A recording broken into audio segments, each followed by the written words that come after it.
Greetings and welcome today. This is Pastor's Pondering. I'm Pastor Phil and we're here at St. Paul's United Church of Christ.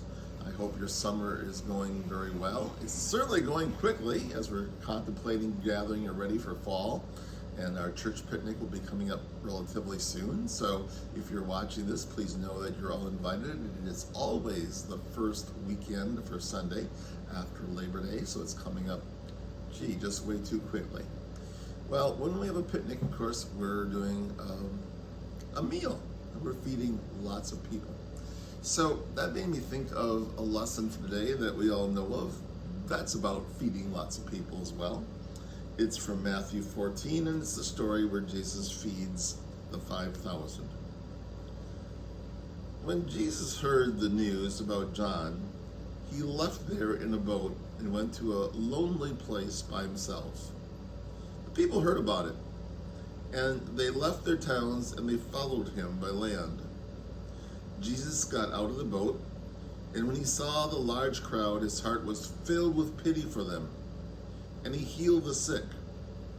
That evening, the disciples came to him and said, "It's already very late, and this is a lonely place.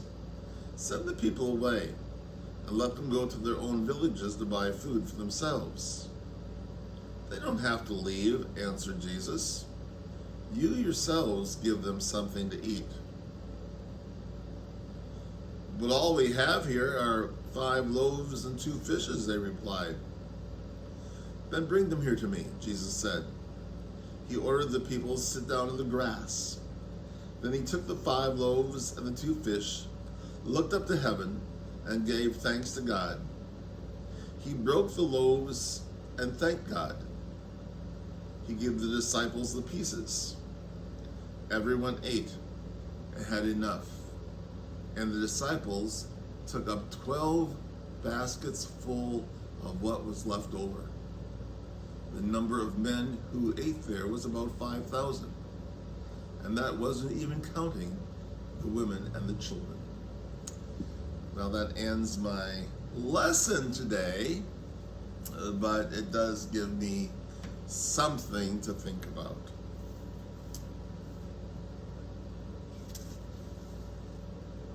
I find this interesting. I love history, and so I read a little bit about history, and I love reading the Smithsonian or archaeology,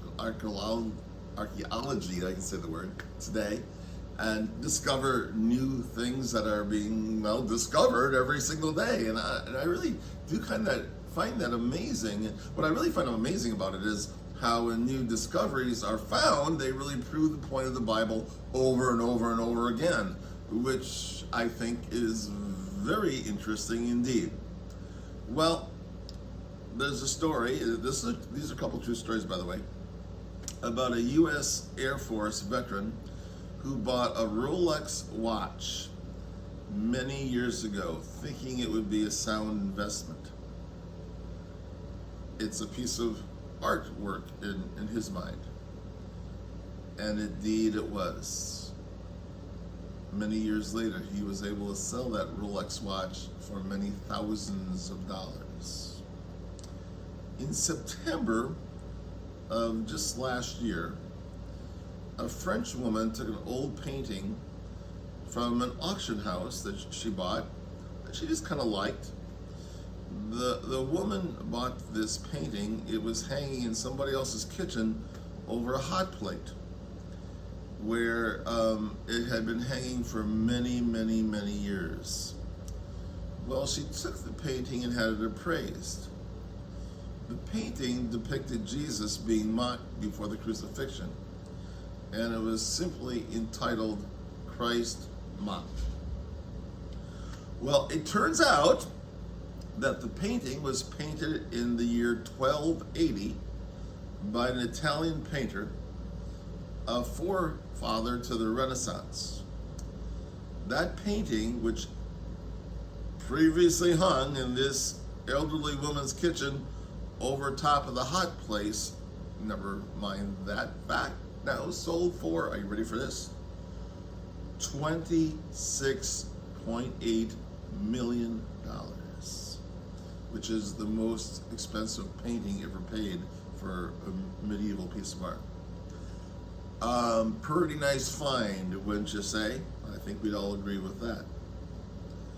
Not long ago, another homeowner in France opened up a leaky attic roof, which needed to be repaired, and found another Renaissance painting. This painting is, to date, not gone to auction, but it is estimated that it will also bring in the millions. How can these amazing works of art go unnoticed for decades and centuries? Well, it's because it takes a special eye, a special skill to know what that piece of art may be worth. Certainly you and I, looking at any of those paintings, would say, well, it's a nice painting, perhaps. We might not even think it's a nice painting, I don't know. But we wouldn't know the value. We wouldn't understand the value. Now, that's because each of us look at different things in different ways. Now, I've said this before. There's lots of truth to this. Tanya, who's helping me record here today, if Tanya and I were outside on the porch area of our church, and of course there's the stoplights there, and we're having a conversation, and all of a sudden there's a car accident. And of course Tanya and I would be called in to give our view of what happened. We'd be interviewed probably and by the police. But what I will bet is that even though Tanya and I witnessed the same accident, we would each describe it in a slightly different way. Well, why is that? Well, a couple of reasons. First of all, our angle would be different. If we're standing side by side and one of us more to the back facing the accident, or however it might be, we would see it in a different way. That's number one. Secondly, we're two different people, and even though Tanya and I are much alike, we think really too much alike sometimes, but we're still different people. So we would have a little different perspective on how we understand what we just seen.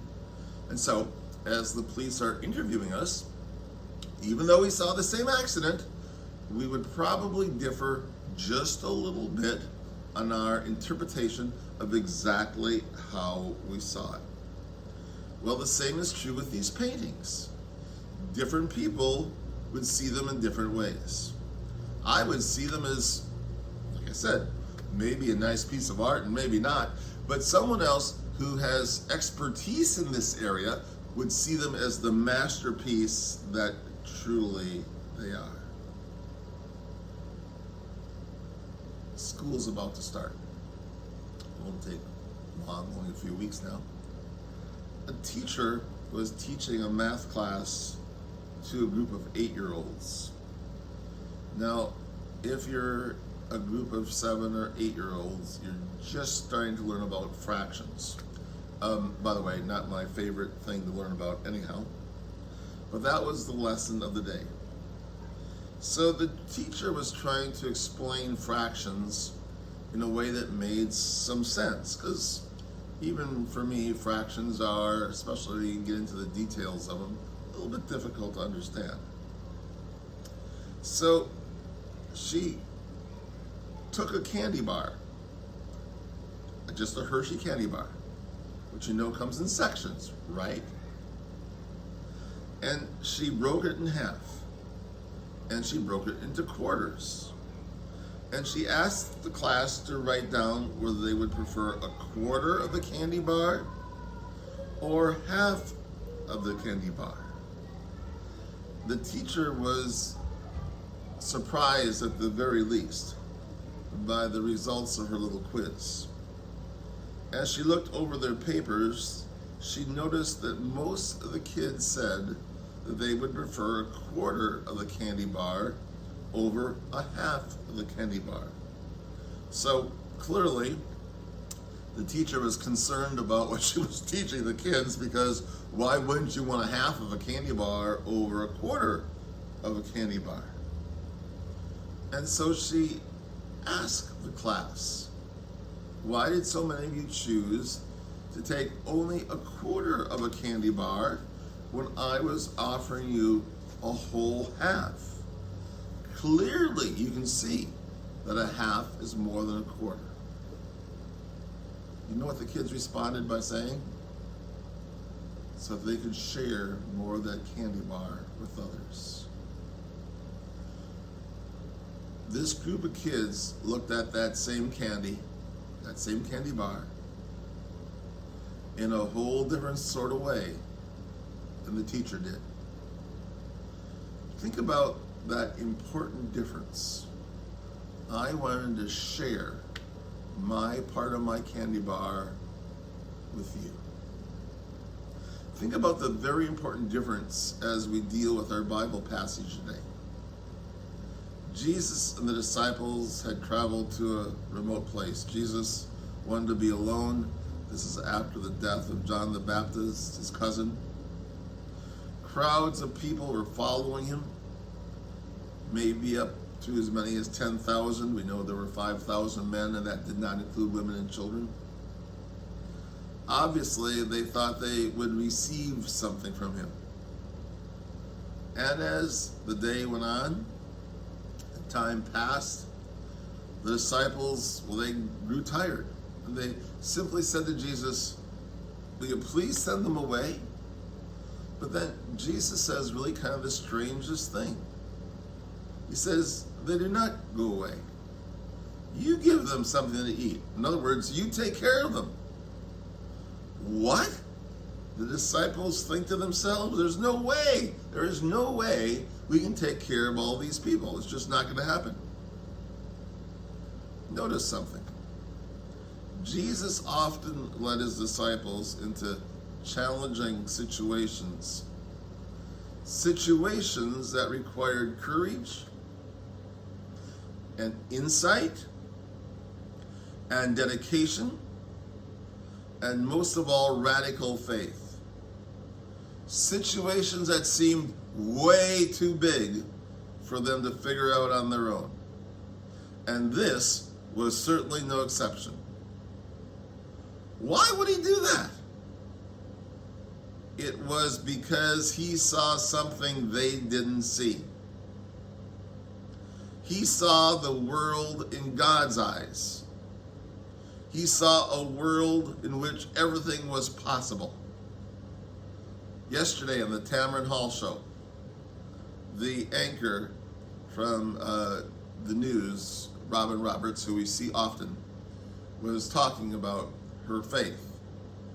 And she said that God answers prayers in 3 ways. Yes. Wait. And holy cow, just wait to see what I'm planning on next. Boy, did I like her answer. Today's story from Matthew's Gospel gives us some basic ingredients for seeing the world as Jesus sees it. You know, we all don't see things the same way. Just like I explained with Tanya and I, perhaps watching the same car accident at the corner. We have different views. We understand things differently. But we also know, and I love this answer from Robin Roberts, holy cow, just wait to see what God has in store next. So I'm going to challenge you today in several ways. First of all, to always be open to other people's opinions. Second of all, remember that compassion is a huge part of Jesus' heart. And thirdly, when things get overwhelming, holy cow, let's see what Jesus does have in mind, because there might be new opportunities that abound. Well, that's kind of what I'm thinking today. We all know, especially as we turn on the TV these days, that things are quite difficult to be watching on the news. We all know it may impact our daily lives in some way or the other. But I'm going to just be optimistic and say, holy cow, let's wait to see what God has in mind next. That might be something really amazing. be with me for a moment of prayer. Wondrous God, we thank you for the blessings that you've given to each and every one of us. And holy cow, who knows what's next? But we do pray that you walk with us, that you guide us, and you open those new doors every day. Amen. Well, that's what the optimistic me is thinking this day. So, holy cow, go out there and have a blessed rest of the week. See you later. Bye for now.